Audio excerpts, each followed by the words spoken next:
Welcome. Hello. Welcome, everyone. Hi, Dawn.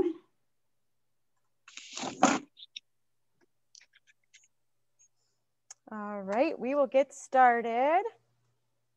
Welcome, everybody, and thank you for joining us today for the first offering of the new year. We've a wonderfully large crowd, and we appreciate you spending your lunch hour with us today. Today's presentation is brought to you free of charge by the College of St. Scholastica, Stender School of Business and Technology. I'd like to introduce our speaker, Melissa Goodson. Melissa is an assistant professor for marketing and management with CSS, Stender School of Business and Technology. Thank you for presenting for us today, Melissa, and I will turn it over to you. Awesome. Hello. It's so exciting to see, and I see people with cameras on and with them off. That's totally okay. Nice to see you. So I do teach at the College of St. Scholastica. My passion is in marketing, so you hear that pretty loud and clear, but I also do teach business management courses as well. So you'll see kind of that strategic piece as well as the marketing focus kind of popping up here. What I'm going to do is get my screen shared for you all. So I just want to make sure that you can see the cover sheet for the slide deck here on the screen. Let me know if you cannot. How about we say that? So today— It looks like it's in your, not the presentation view. Oh, thank you. Thank you for that. Okay. There we go there. Now it's letting me do that. Awesome. Okay, so today we're going to spend some time talking a little bit about strategy. My intent here is to give you somewhat of a toolkit that you can take and use in your teams, finesse. I'm giving you an awful lot of resources to carry along to your teams to really get you just thinking about, okay, is this simply just getting social media out there for the public to see, or what are we really trying to do with this? So I wanted to start to let you know that I'm viewing this totally as a toolkit with the intent that this can be stuff you can take, use, tweak, adapt however you'd like.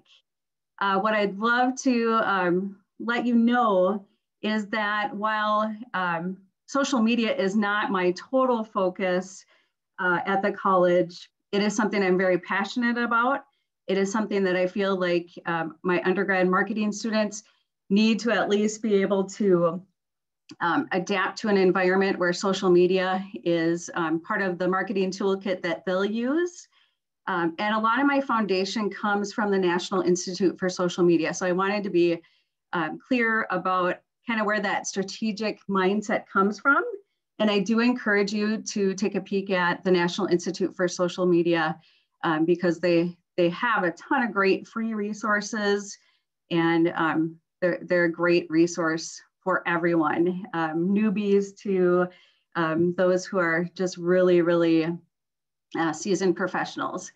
I also happen to help small clients. My focus is on really small clients to help to get them started on strategy so that they feel they can take it on.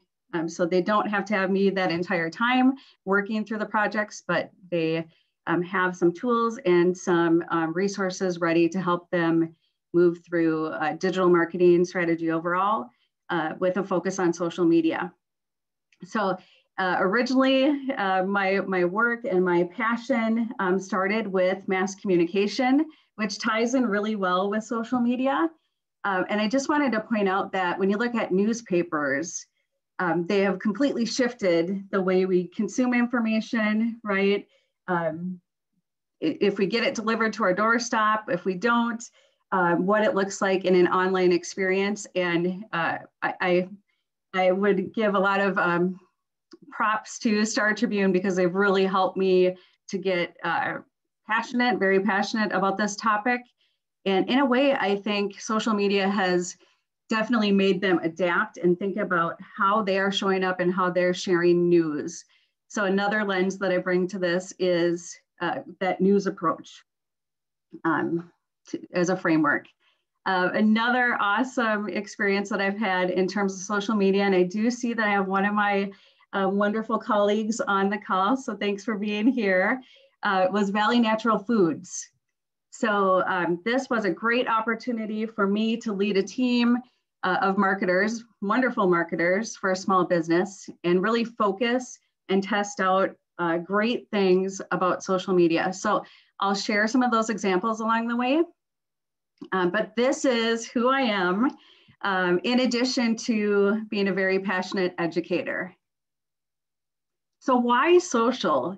Here's the focus for today. I really want to make those who maybe haven't considered social media comfortable with that topic and that concept, and kind of get them to understand, where is this going? How can I do this? What will it do for me? Simultaneously, I'm trying to blend this idea of, if you've done this for 20 years, 15 years, whatever it might be, meeting your audience where they are, and being brave enough to continue to check and see how you're performing there, and stepping away, taking a step back from this tactical creation of content that we always do, and just really doing your homework and checking how you're doing there with your audience. And then we'll look at strategic steps to craft your plan for social media. So a lot of things to cover here, but hopefully we can get this all in.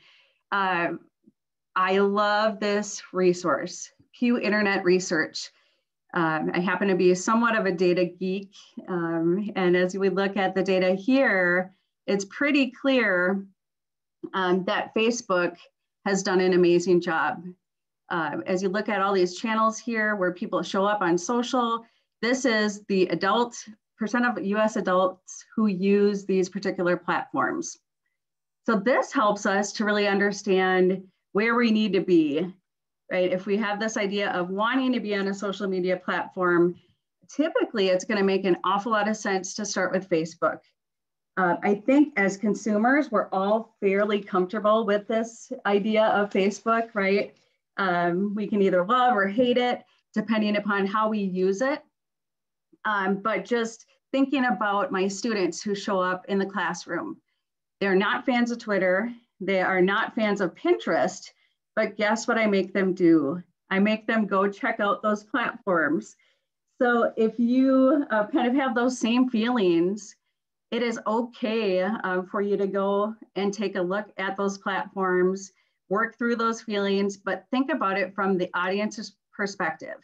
So it really doesn't matter if you're super great at Snapchat, but your audience isn't there. So you need to understand, where your audience is. And it's this blend of who's your audience and what is that platform used for? How is it applied? What do people look for when they come to that particular platform? I want to point out one more quick fact. 3/4 of adults visit social platforms daily. So maybe that won't be a surprise to you, but I just want to point out that this idea of catching people where they are, not saying you have to post on Facebook every single day, but we are, as adults, typically showing up every single day. So that is kind of that connection to the newspaper. This is evolving to become a very important content piece in our lives. So how do we use this strategically? We often use these platforms to educate, inform, and engage. So when you think about that, and whether or not you do have a social media page, or you are thinking about what this looks like and how you want to use this for your small business or your organization, I would recommend that you start with this social media audit. And all of these tools that I'm going to talk you through today, there are resources for these tools. So you'll see at the bottom of the slide, there's a free template.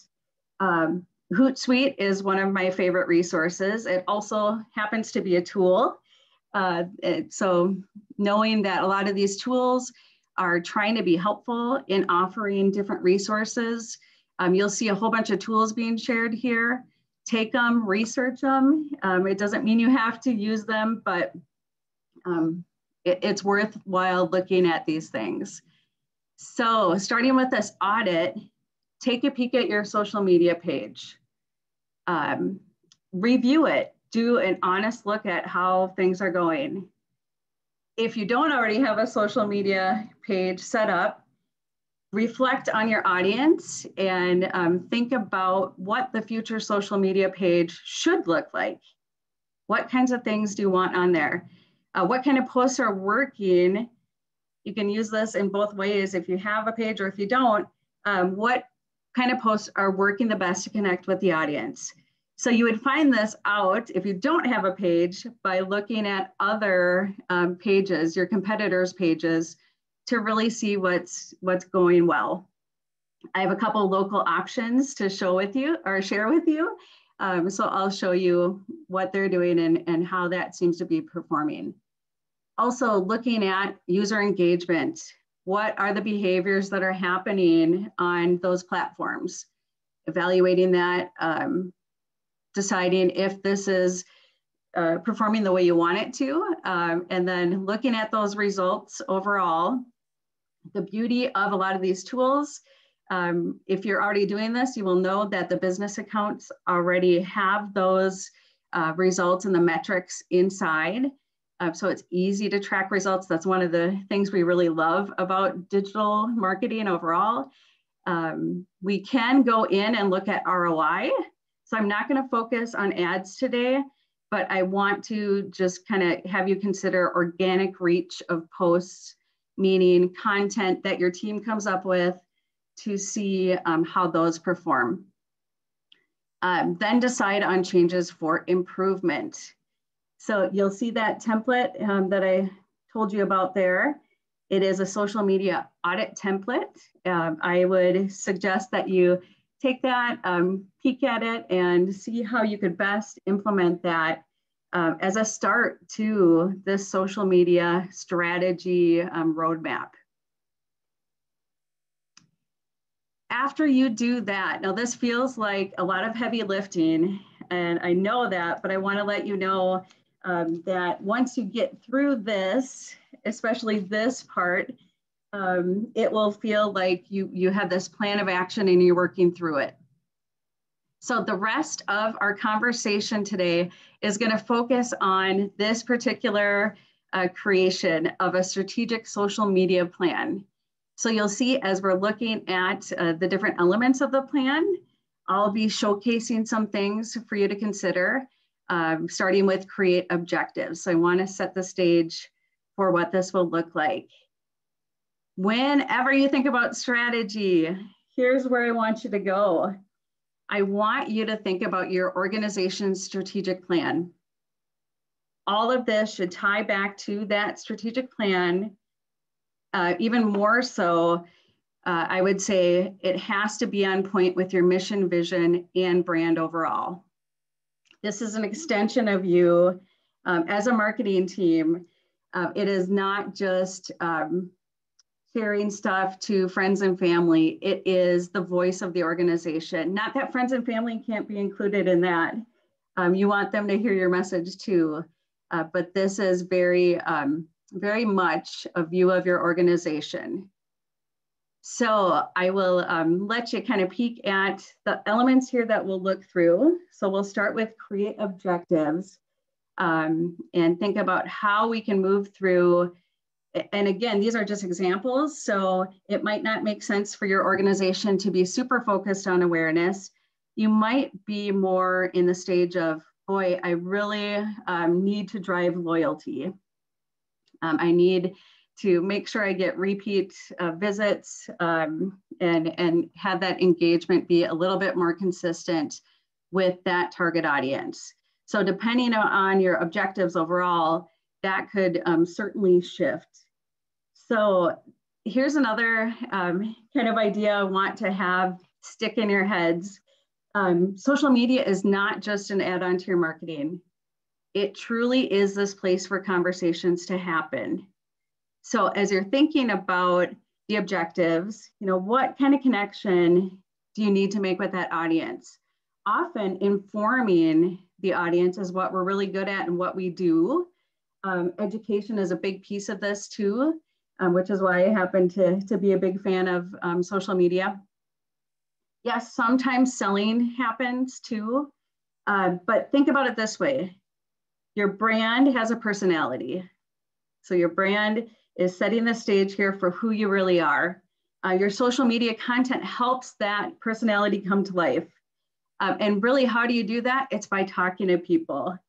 What you do offline should also come into your online presence too. So it's not forgetting about those awesome pamphlets that you maybe have. How can you make that show up in the digital landscape here? You have objectives with the offline information that you're sharing. So how do you maximize that in an online presence? So let's dig in here and take a peek. We'll dig into the platform scenarios here. So this is my take, and admittedly my take. This can be super subjective. So I just want to be upfront about that and let you know. You might have certain objectives that are key to your business, and you do have those certain objectives. When you look at platforms, there is a way to prioritize those. Again, you have to check the data. You have to check how things are going and performing on your particular platforms. But typically when we look at new customers, which is the first objective there, Facebook comes to mind. It's a great way to just drive awareness, right? And drive interest in your products or service or your organization. And then quickly, Instagram becomes a secondary platform.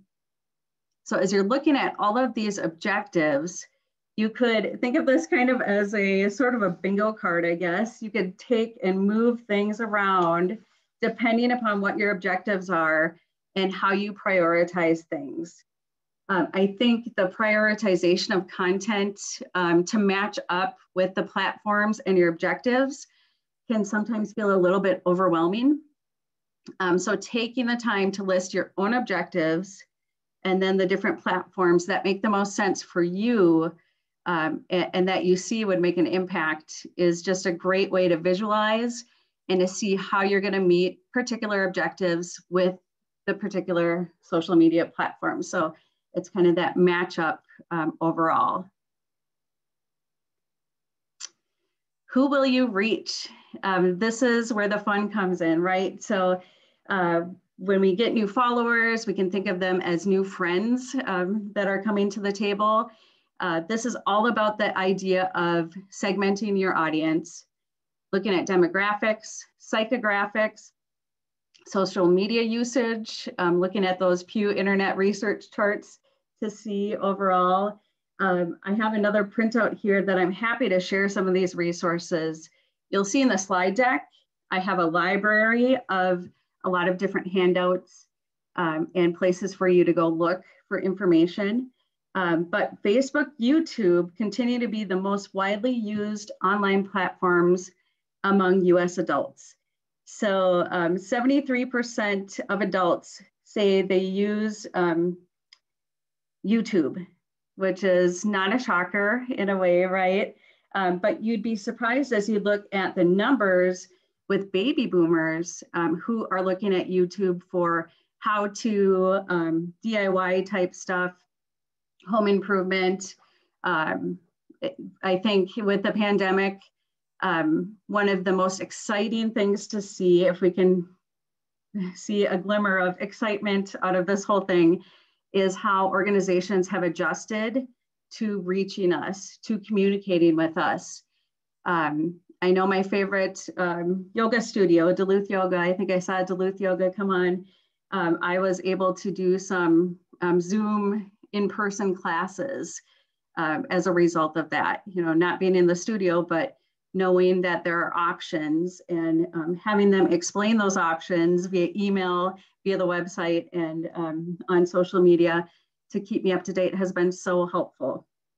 So it's watching the behaviors of those who are online and making adjustments as you move forward. So when you think about this idea of who will you reach, we often know or have some idea of who our audience is, right? So we can, in effect, create a persona. So I'm going to use myself as an example with Duluth Yoga. Female, 40-ish, loves to be active, right? Like needs a convenient schedule, likes to be connected to other females in the community. So thinking about all of these elements that make up Melissa's persona as it relates to the yoga studio could help the yoga studio see, okay, what are those broad, really target audiences that need to get information, and how do we connect with them, and what does that look like? So digging into demographics of usage on your social media platforms. My Instagram is, I have about 252 followers in my Melissa Goodson marketing. It is not a huge amount of numbers. However, I'm able to see that typically it's very female focused. And also I will have some college students following me there, and I will get to see the behaviors and the reactions and kind of who these individuals are to make adjustments to what I'm sharing. And as businesses, you have the opportunity to do that too. Okay, so I love this picture, thinking about social listening versus social monitoring. If this is a new concept to you, I think this has a lot of legs. So I wanted to bring it up in this toolkit. This is a way we can get data. We can collect data, we can code the data, we can watch and see what negative, positive, and oftentimes neutral comments and information are being shared related to your particular business on social media. So the listening piece is the forward thinking. So there are tools which I'm going to share with you, Social Mention and BuzzSumo, which are both free with a focus of finding trends, opportunities, really checking out what people's behaviors are like overall, and looking at commenting questions that arise and sentiment overall. Hootsuite is another free tool that I absolutely love and have a lot of experience with. And it's a great way to track all of your platforms in one particular tool and to watch and see what keywords are being said across competitors in your industry or on your own pages as well. So sometimes you can think of this as a word cloud. So what are those keywords that are popping up that are the hot, kind of trendy, kind of buzzwords that are happening? And then as you get to the social monitoring, that can be around brand and reputation tracking and analysis. So this is kind of more the strategic, where listening is kind of trying to propel you to the to be a little more forward thinking and being responsive in advance to issues that might arise. So one thing that you could do just on your personal, for your personal use, I would say, would be to set up Google Alerts. You could set up a Google Alert for your name. So I can go in and set up Melissa Goodson, and then I'll get emails whenever someone mentions something on Google. So whenever Google indexes it, I know that someone wrote something or shared something. I'd probably be able to see the chamber. I turned mine off, but I thought of it as we're talking here. And it's helpful to see the mentions. So it's really seriously listening, taking the time to step back, think about who's mentioning your brand and what are those hashtags and trends overall that are things you need to be aware of or things that you need to be sure you are talking about as you look at your own social media sites. And this, not to say this is only for your social media platforms, this could be for any kind of communication for your organization. So all of these things collide and come together as we look at content overall. So it's not just to benefit the social media platform, it's to benefit your strategy across all digital work that you're doing. Okay, I hope that makes sense as you think through that. I know I've been, and by the way, I love to dig into this content and have people have conversations. So this is a lot of content I'm throwing your way. So I feel like I want to stop and just check in with you to see how you're doing and to see if there's any questions so far.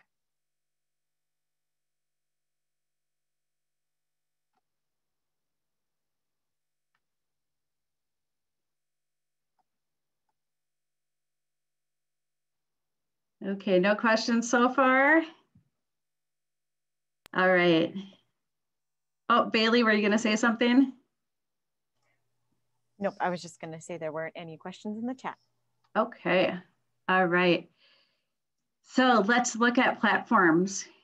When you think about audiences, you have Facebook, which we have customers and hopefully potential customers. And then we have to match that platform with some key content ideas. This is the top of the iceberg when you think about content ideas, but this is a great tried and true list of things for you to consider, and that really tends to work. And it's all about thinking about who's on the platform and what are we trying to do with that platform. So you'll see we probably could add Facebook Live to my content ideas I have here for you too. But I was trying to show the unique things that really stand out about each of the different platforms here. Pinterest, I just have to call out Pinterest for a second. They have really upped their game in terms of that direct selling type idea and products being showcased. They're making me think a little bit more about what I do and what I am training the students on when it comes to social media, because I think they're doing a really great job, and it's interesting to see them grow and just redo what they're focusing on here. I also just want to call out Twitter for a second. I think Twitter is an awesome spot for research.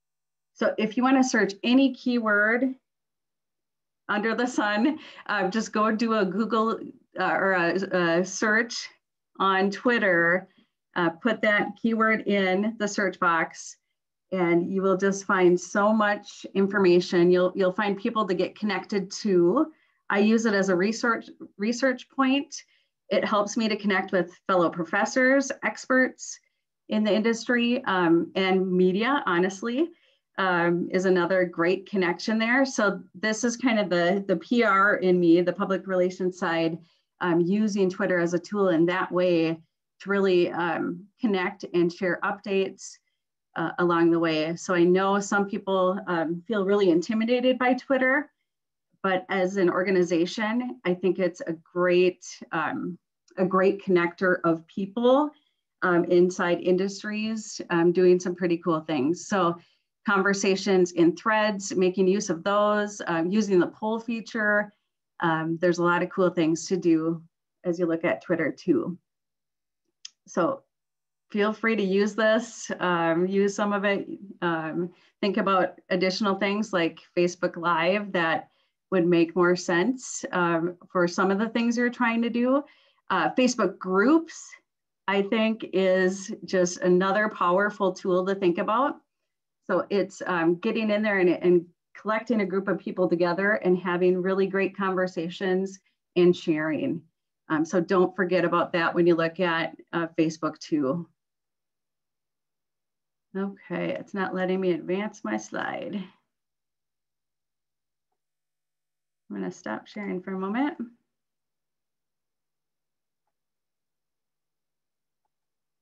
There we go. Okay, let's see if it'll. Melissa, we actually have a couple questions too. Oh, great. If this is a good time for that. Yeah, absolutely. Okay, from Ann Ritger's 2 questions. First, I used to love Storify to track hashtag across multiple platforms. Have you found a replacement for Storify? Oh, boy. No, and I agree with you. But I will throw that into a couple of the social media groups that I belong to on Facebook and see if they found a replacement. So that could be homework for me to find that out. I agree. The other piece that I kind of struggle with, and I'm sure you probably do as well as practitioners, is the cost of some of these tools. I do pay for some things. However, the majority of the things I'm using right now, I do the free options. I find free resources, which are great too. But yeah, sorry, I don't have a hashtag replacement for you. She also had a follow-up question within, what are your thoughts on TikTok? Ooh, so I have to be honest with you. I love it as a user. I think it's pretty fun. I love the dog and the kid, funny kind of videos that are there. Gosh, it's kind of changing the way we create. It's allowing others to be creators. I did ask my last class in the fall, what if I assigned a TikTok video for you? Not that you have to share it on TikTok, but what if the assignment was create a TikTok video and share it with a class? Oh boy, no. Yes, a lot of dread. So that's not going to be an assignment that I can implement. I'm not quite sure, unless you're trying to reach the younger demographic, I don't feel like it's the right way to go for a lot of brands, maybe the bigger brands. But for a small business, I wouldn't go there yet. That's just again, that's probably fairly subjective, but that would be my answer. Thank you for the questions. We have one more. Did you have time for? Awesome. Oh, absolutely. Okay. From Dakota Rice, for a social media channel that is just starting out, what is your main focus for growing the initial audience? As content is king, it's important, but what strategies do you use to go from 0 to 100 followers? Yeah, absolutely. So, and this is a great question that will lead us into where we're going here. For a startup, I would say, for me, it's all about kind of having the pre-connections made. So you'll see an example of that coming up here. But having partners, having people in the community who are there to lift you up, to help you spread the word, to share that you are starting up, right? Here's this organization, they're starting up, having them use their social platforms to help lift you up, I think is a big step, because you are totally right. Content is king. So you have to have some really good content that resonates with your audience and is appropriate for the platform. So that trifecta has to happen, absolutely. But I'm also a fan of conservatively testing out and using some of the ad options that are available, especially in Facebook, to get you started, to get you showing up in the stream of all the things that are going on, right? But to a very targeted audience. So this is where that persona and knowing your audience targeting is really going to help you reach those people. Facebook does an excellent job of showing us who we might be able to reach, what that Duluth DMA looks like. We can dig in and pick different zip codes. So I'm a big fan of kind of the grassroots, multifaceted approach to get the word out about your channels. There's this connection between email, web, and the social media platforms, right? So a lot of your content has to play together, definitely. So encouraging people who are viewing the website to check out your Facebook or your Instagram feeds, as well as being sure to share that in your emails as you're starting up and you're collecting those emails, putting it on your print. So anything you're doing offline to market, making sure that they know where they can find you and how they can get additional information, for sure. Does that help? I hope it helps a little there. Okay. All right. Anything else, Bailey? Nope. It looks like I didn't see. I'm sorry, my internet had just cut out, so I just signed back on, but I don't see. Oh, no worries. Questions. Okay. Okay. All right. So I'll keep moving forward here. When we get to content, this is the exciting part. Here's my list of tips, I would say, as we look at Content 101. You've heard me say a couple of these things over and over. Must be relevant to the brand and your audience. Not to be always in sell mode, I would say. Here, number 3, I feel like inform and provide utility. If it's not informing them of something and it's not useful, I feel like something is wrong. So any of these messages and this content that we push forward I feel like that's a non-negotiable. When you get to the rest of the items here, that listening piece, listen to what your audience says, is very critical too. And then the tough part, the part that I know the social media practitioners on here struggle with, is this idea of being creative and engaging constantly. I know you feel really, in some instances, fried from doing all of this work, especially as we look at, how the pandemic has affected social media practitioners. It's exhausting, right? So this piece happens to be one of the most difficult things. But as you think about where you're really trying to go with your strategy overall, your audience will help inform these things. So I think that's another tip here. Let's get to creating content with Love Creamery. How many of you are familiar with the Love Creamery brand? Raise your hand on the Zoom.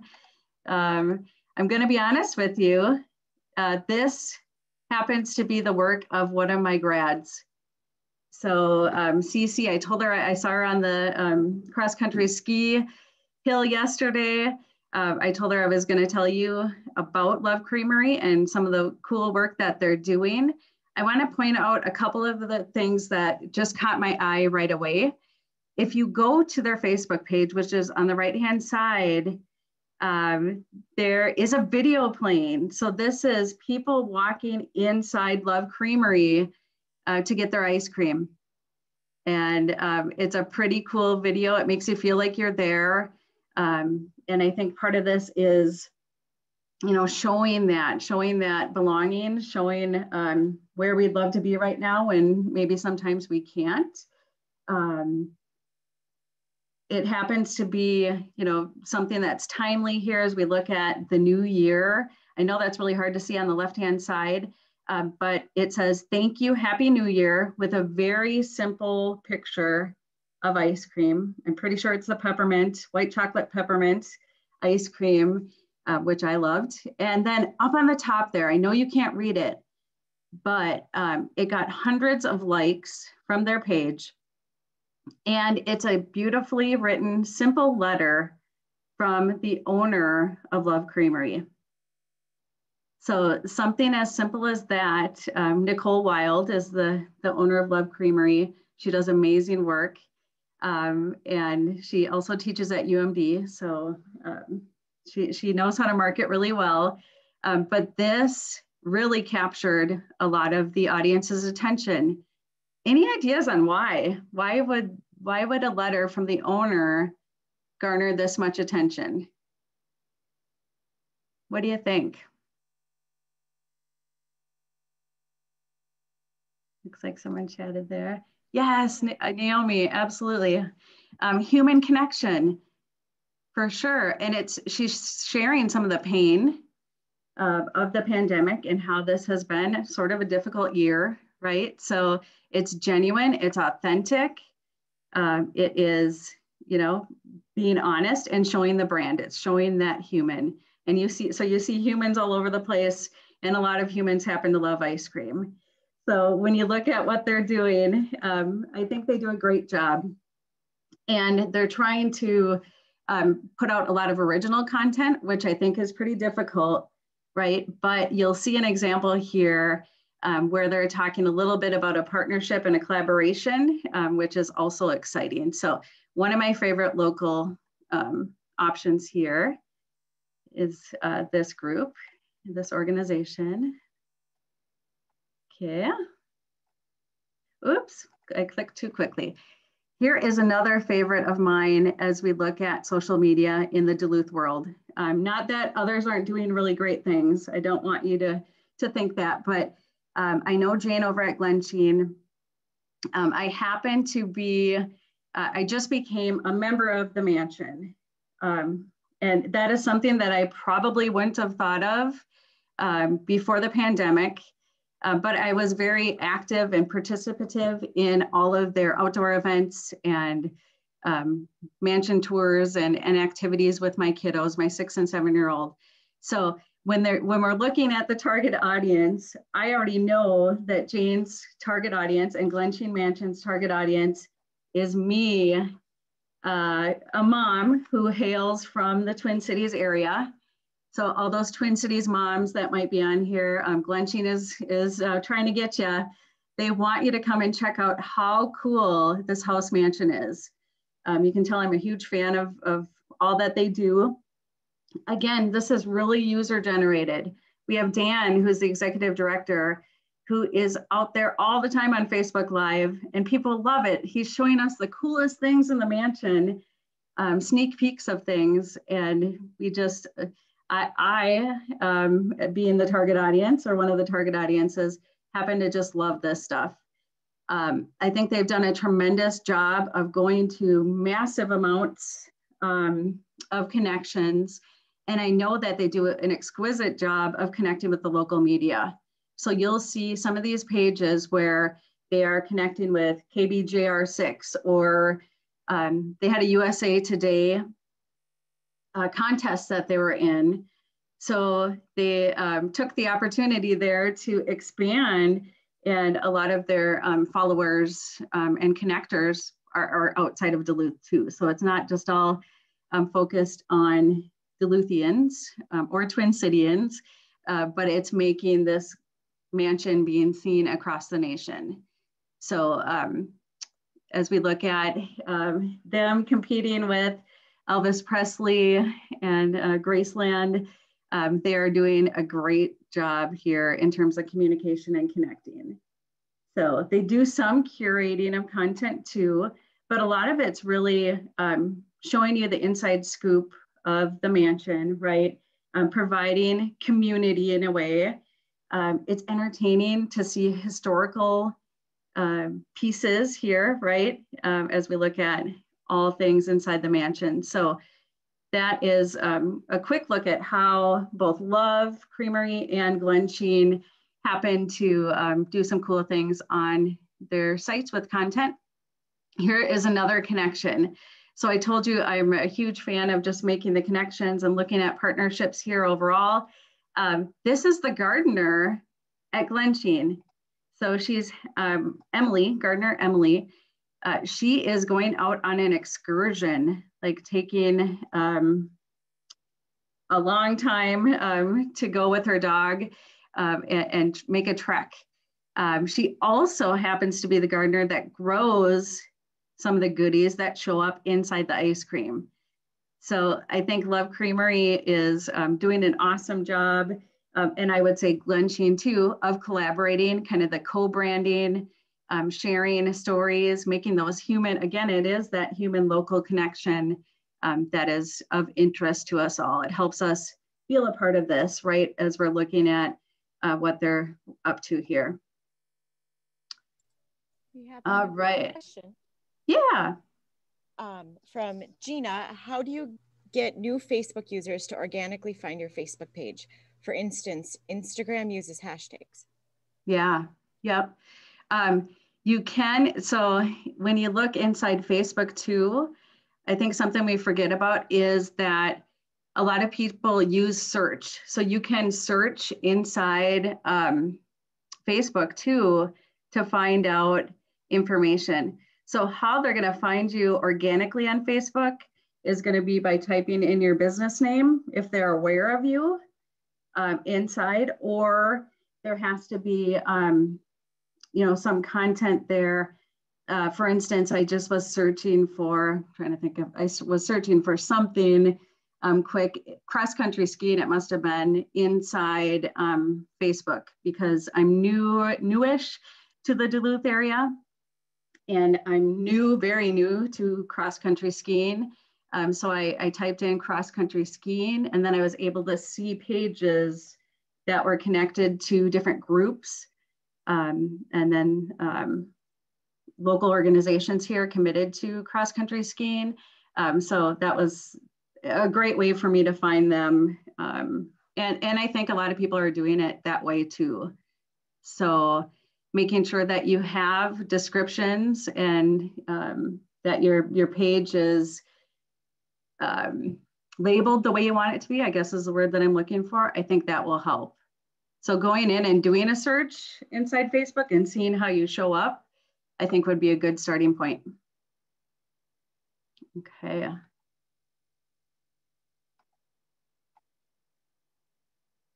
All right, so the freebies, the cool things that you can do. I think this is a cool tool for us to use here. Social mention is free. So what I did yesterday was I went in to look at Glensheen Mansion. So I just type in the name of the organization there, okay? And then, so this is on the left-hand side when I'm doing the search. And then I went to Duluth, Minnesota, because I was curious about results just from our location. And I also had to change it to results from source to be all. Otherwise, it'll just show you blog content. It'll make you select different options there. So I wanted to see all results, and this is what I got. So it's pretty cool to see mentions popping up here about Glensheen, right? What I want to show you, if you can't see the right-hand side very well, there is kind of a data dump. There are files you can go in and see top keywords, top users, top hashtags, depending upon the information that is showing up in social mention. It's not as rich as I would hope in some things, but again, it's free. So it's giving us some information here that is helpful to consider. So if you look on the left-hand side, you'll see sentiment. I was talking about that a little bit here with you. You will see a lot neutral, and that is pretty typical. That's going to be typical overall. So if you think about content and text overall, if you have Grammarly and you're looking to see what you're typing out and you think, oh, I'm being really positive, and you look at the rating there and it says, oh, you're pretty neutral. So you kind of have to work really hard to get that positive sentiment number to increase. But if you had a heck of a lot showing up at the bottom with a negative bar, then that would be a problem, right? Something that you'd have to explore and see, all right, what's the issue here? What's going on? Not a surprise here as you look at top keywords, Glensheen and Mansion happen to be the top keywords showing up when you look at social mention, as well as Duluth. And then in the middle, you see a stream of content coming through related to Glensheen Mansion. So it's helpful for you to use these free tools to see what's being said about you in the digital environment. I love this number of 71% passion.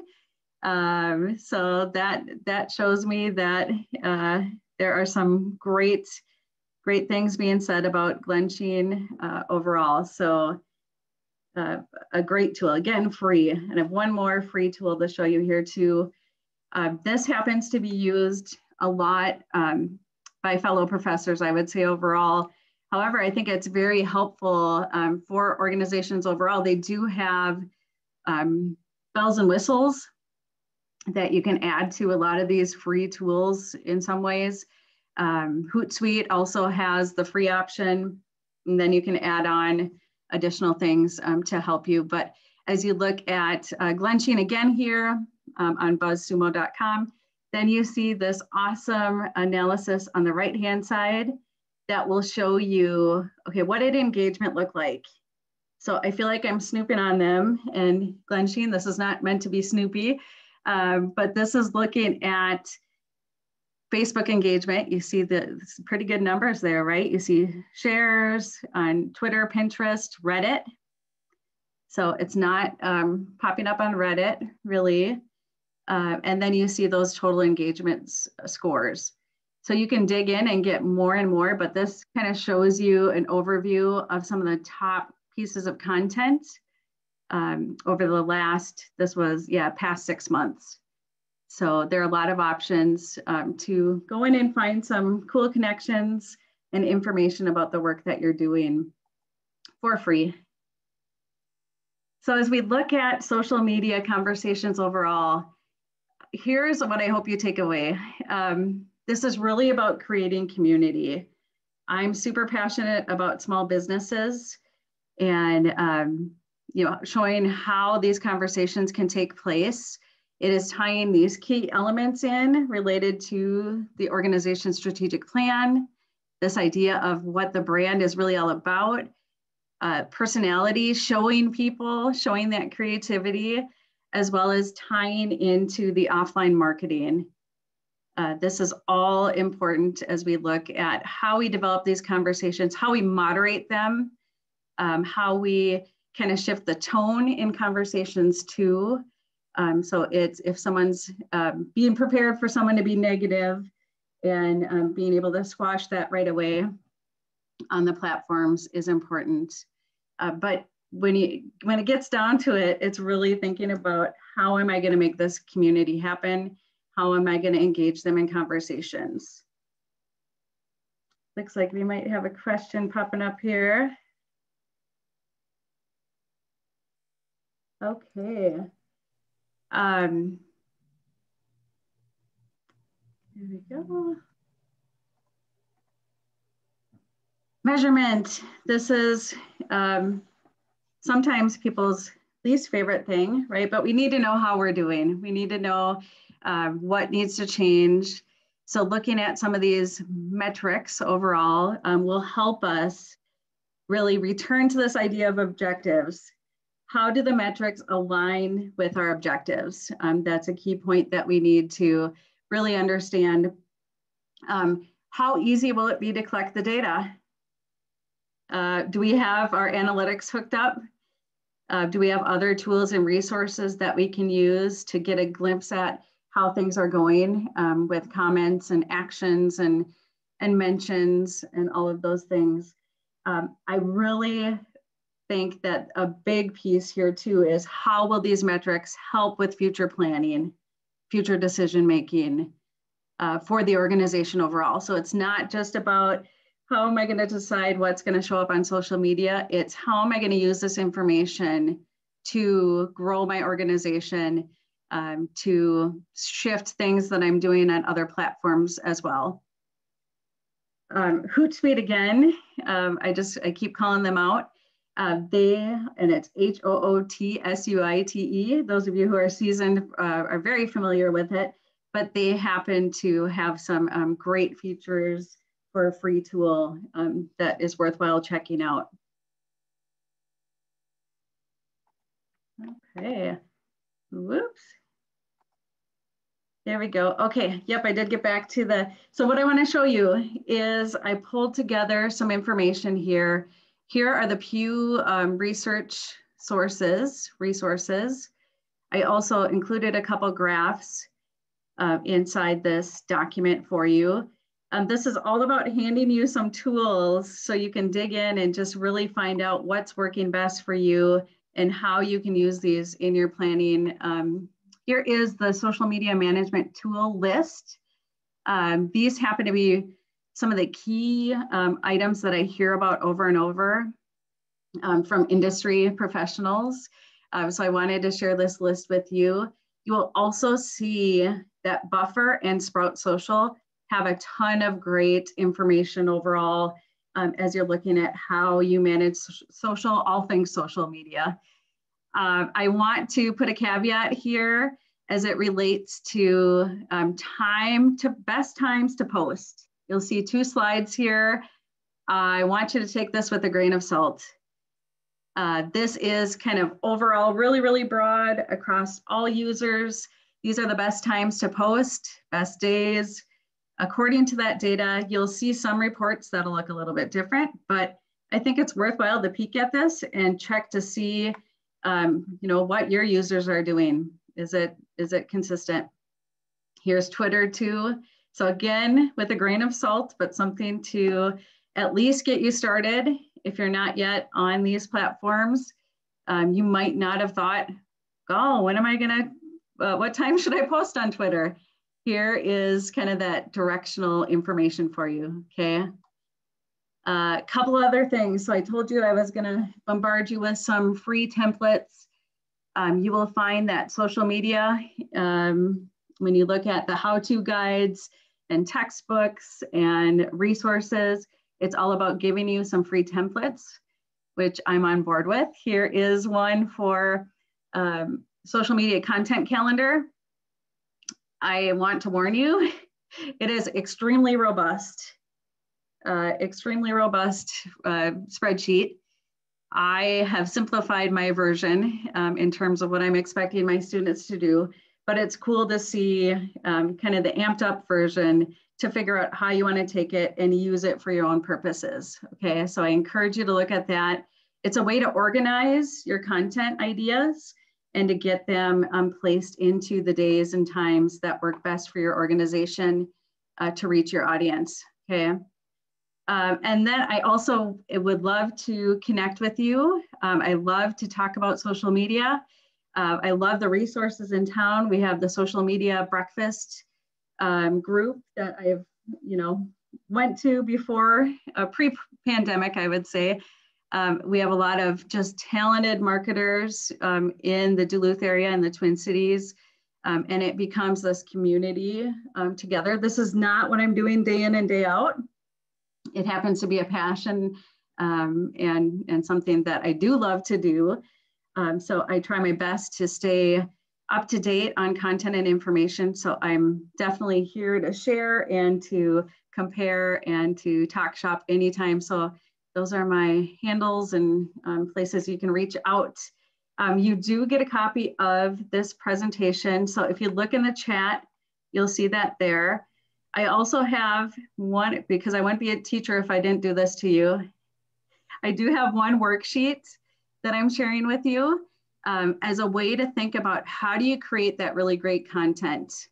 So after you've gone through all these strategic things, how can you, connect these ideas to your strategy overall as an organization, and how do you make this content come to life? So you have yet another template from me to think through that and do some great work in your teams. Thank you for joining me. I know it's already about 1. Looks like there might be a couple questions here. Okay, awesome. It looks like I got some direct messages, so I'll try to copy these and respond if I'm able to here. It sounds like Bailey said you'll get an email with some stuff here. I hope this was helpful in terms of maybe giving you some new ideas and some new tools to take and put to use. That was my hope. Hopefully not overwhelming. Okay, thank you. Thank you, everyone. You, that was wonderful. And you're setting us up for a really good start for the new year. Awesome. Okay, thanks so much, everyone. Happy New Year. Thank you. Thank you.